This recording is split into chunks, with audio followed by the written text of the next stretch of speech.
Cool. So that's 70,000. And then how much? If I sold my Bobcat, that would free up about 25, 30,000. Okay. There's something you want to sell? Not really. I mean, I got a really good deal on the truck. I love the truck, but I'm not attached to it. It's just a vehicle. Uh-huh. So I understand. Cool. And how much cash are you sitting on now?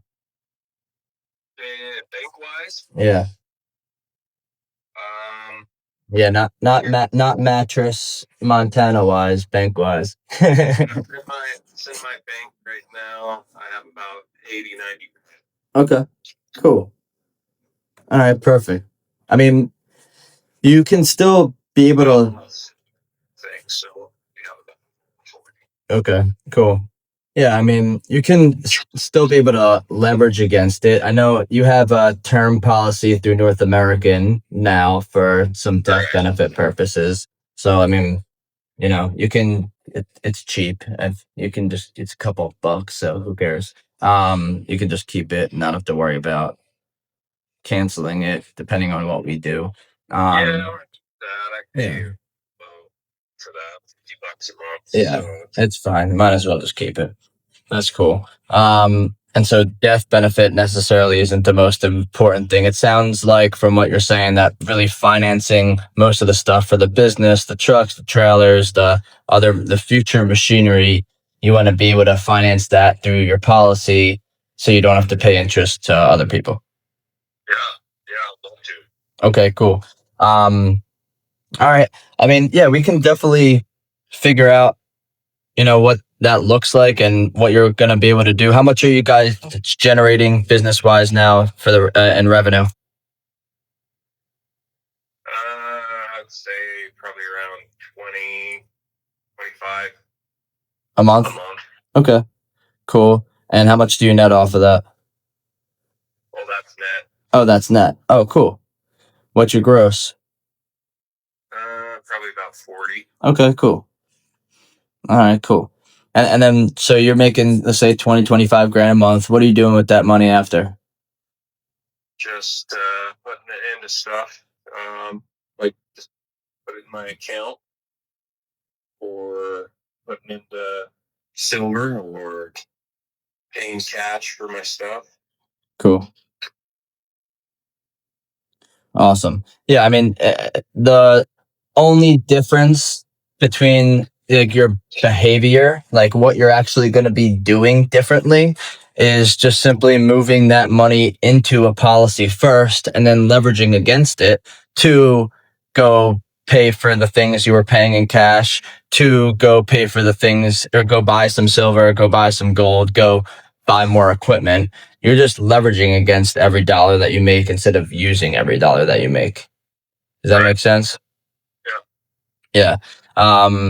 Cause like if you're putting, let's say you're flowing 20 grand-ish, 20, 25 grand a month through a policy, you'll be able to leverage about $16,000 a month every single month and be able to use that for whatever the heck you want to go grow your business and do what you got to do. And you can slowly start refinancing your mortgage, and maybe you don't have to sell your stuff. If you got your Bobcat at a good price, like you don't necessarily have to sell it. You're going to be flowing enough money through it. And I don't know if you have to even sell your truck that you just got. I mean, if you do, you could have more cash and then leverage more dollars and get more interest on the money that you just spent. But like if it's annoying and it's not worth it to you, then just you got enough cash in the bank and enough cash flow on a monthly basis that you can still take advantage of the benefits of infinite banking to take care of everything that you do from this point moving forward. Is that policy? A couple $1,000 a month on the policy and put in maybe 20, 30,000 and just pay for a policy that way. Yeah, I mean, if you have 80, 90 grand in the bank, I mean, are you using that for anything specifically or saving that for anything specifically? No, sir. Yeah. I mean, you read the book Becoming Your Own Banker already, yeah? No. No? But familiar with the concept. It came past me back in like 2009 Uh-huh. when I first heard about the infinite banking. I think it was through Garrett White or Garrett Gunderson. Yeah, Garrett Gunderson. Garrett White's the jacked up tattoo dude. I don't think he does life insurance. And so him Cool. really did anything with it. Yeah.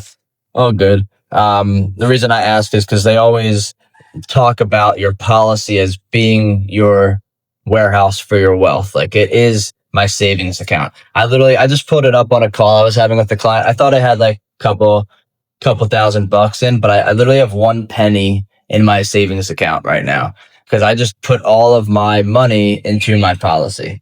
And that's what you just now you can create ultimate control, ultimate leverage, and not have to worry about it. So, I literally would just move the money you have in the bank into your policy and then the cash flow on a monthly basis through your policy. And when you want to go buy another truck or another trailer or some other stuff or gold or silver or whatever the heck, or you want to come visit your brother down here for a minute, then you can just borrow against your policy and use it for whatever the heck you want. And you don't have to like sell stuff that you have right now if you don't want to. I mean, you can definitely expedite the process a little if you sold some stuff and had some more cash, but you don't have to do that. So what I understand, what Jared was telling me is 4 times. So if I was, let's say if I moved $80,000 into a policy, I would have to then pay at least a quarter of that per month. Or can I take my payment per month? Yeah, so it would actually, the 80 grand, like if you just using you have 2 situations. There's your cash flow, which is 20 to 25 grand a month. That's where the 4 times comes in. So let's say, because I can do the math, 24,000. If you have 24,000, you'd have like $6,000 a month base, and you can do up to 24 grand a month every single month. And that 18,000 differential, you can borrow against to use for anything that you want to. That's now what you use to pay your normal expenses and pay your mortgage and pay your car and pay your stuff and buy your silver and do all that other shit. So if I wanted to put, if my payment was 10 grand a month, yeah, right, I can go as much as 40 grand 4 times that per month if I wanted to. Correct. So if you're grossing 40 and you're netting 25 and your bills, that means are only 15 or 20 grand a month, and then you're going to go buy other stuff. If you're putting 10 grand a month minimum, you'd be able to put 40 grand a month maximum. The $30,000 differential, you can borrow against 90% of that every month. So you'd have $27,000 to do whatever the heck you want with, or just have it sit there. And the 80 grand or 90 grand that you have in the bank that you're putting in up front, that like a kickstart the policy, it's separate from the monthly Forex aspect of it. That's just how much cash can I put in up front. And that's more of a limit based on, that's like a certain number. Like I have to have the illustration software figure it out for me, but it's like whatever that dollar amount is, that's just the most amount of cash that you can put in up front. And the purpose of that is to kickstart the policy. Like add more cash now and have the dividends start growing faster sooner, essentially. So put in as much as you can in the beginning.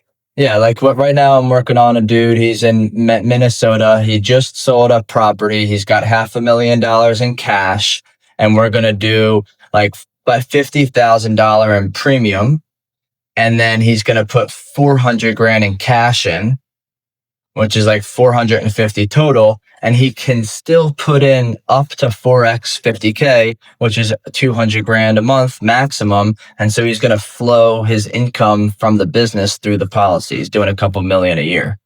And so that's like the monthly amount and the cash to Kickstarter the upfront aspect of it, that's for you. That's really simple. That's like move your savings account from the bank to your policy so that it's from, whatever a local bank to your banking system.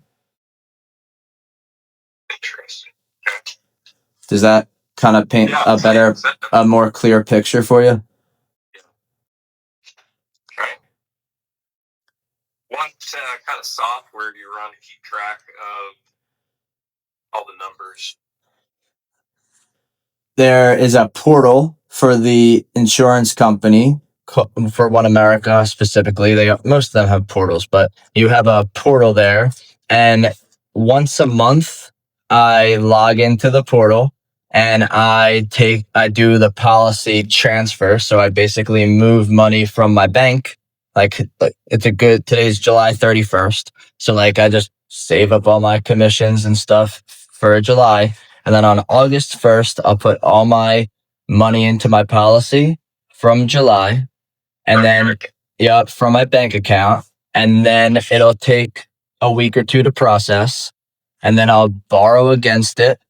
And it'll come back to me, let's just say 3 weeks from now. And so I'll save that in my bank account. And then I'm paying off my August expenses with July money. I'm always using July money into the policy and then paying off my August expenses. So I just streamline everything. And then I go into the portal and it's a couple, fill out a DocuSign kind of thing through their portal for the money into the policy, and then fill out a different one to borrow and take a policy loan. And it's all online. You don't have to track anything. They track it for you. All right. That sounds good. Okay. Well, I think that gives me enough information then right now to decide how much I want to put in, how much a month. Yeah, I mean, I'll send you, if it's cool, I'll send you like a maximum. Is 40K the most you make, or is that like just an average? Yeah, average. I'm a contractor, so yeah, hit and miss. Like with some months, I do more, so maybe a little less. Just depends on what's going on, what houses I'm building. Yeah. What's the most? Of course, anything can happen tomorrow, and you've hit the biggest deal, whatever. But what's the most that you typically are making in a month? The most I've made in a month? Yeah, or generally, not necessarily a one-time thing, but just I'm average now. That's what I told you. Yeah. So where does it cap out at? Like, of course, there's no real cap, but like what's like 40K is an average. What's your like high and low, would you say? Well, I've made as much as 80 grand in a month. Okay. I've made low is, maybe 6-7 grand a month. Okay. Understood. It's and that's like, it's hard to say that because like what you say about paying August and July, because when you hit a certain stage in construction, you get your next draw, like a month or two. Right. That stage, and then you get paid the next draw to move to the next stage of the project. Right. See, like I don't want to taking a month or 2 months to get to that next stage, and then bam, you get paid another $180,000 check to move to the next. Exactly. I understand. All that, so it's it's a lot of moving parts. Yeah, I'm with you. I understand. So it's really like I don't want to make a policy too small to where you make too much money you can't put it in. And then I also don't want to make a policy too big to where if you have a low month that you can't even just make the basic premiums. So I'm trying to figure that out. I was saying I have to go look and see what I can actually do based off of like my software, QuickBooks. It's pretty good at keeping me where I'm at as far as average monthly. Yeah. So I'll look at that, talk to my accountant. Cool. Well, then what I'm thinking about, I'm thinking about sending you like 3 different versions of it to look at. One that just uses the net, so like caps out around 20,000 a month. then one that does your gross, which is around 40 grand max, and then one that could potentially put 80 grand if you need to in the policy. So like three different versions, like one just your net, one your average gross, and then like the high end of what you'd want to do. Does that sound cool? That's fine. Send me that. Okay. What's your birthday? Birthday? Yeah. It's November 17th, 1981. Okay, cool. All right. I'll work on that with Jared. What else can I get you more information on? I know you were asking him a bunch of questions recently. Is there anything else that I can help clear up for you? Since Okay. want to be how much I want to put in. I'd love to figure out this mortgage thing, but that'll all come. Yeah, I mean, I know you have a good relationship with the Hunts. I've helped with me and Jared together. I've helped Diane and Jib pay off like their credit cards, their cars, most of their HELOC. Then next up is to refi their mortgage. So like they've kind of done a lot of the stuff that you're thinking about doing. So you maybe figure out maybe talk to them and get their experience from it because they've been doing it really well. They're probably like my trophy kid client in a sense. Like they've done it perfectly. So you can talk to them and then really I would start with, are any of your trucks, trailers, machinery, anything on debt, or you own everything free and clear? I own it all. Okay, own it all free and clear. Cool. So like that's done. Do you have any other debt anywhere besides your mortgage? Okay. Cool. Well, then, like the first thing that we would do is start using the cash in your policy to pay down your mortgage principal and get rid of that as fast as possible.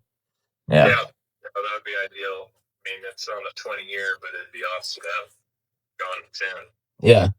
And then you can use in the interim of that 10-year period of time, you're buying other pieces of equipment or growing business or need to do some marketing campaign or something or hire a new employee, then you can be able to leverage against the policy to use for that too. Cool.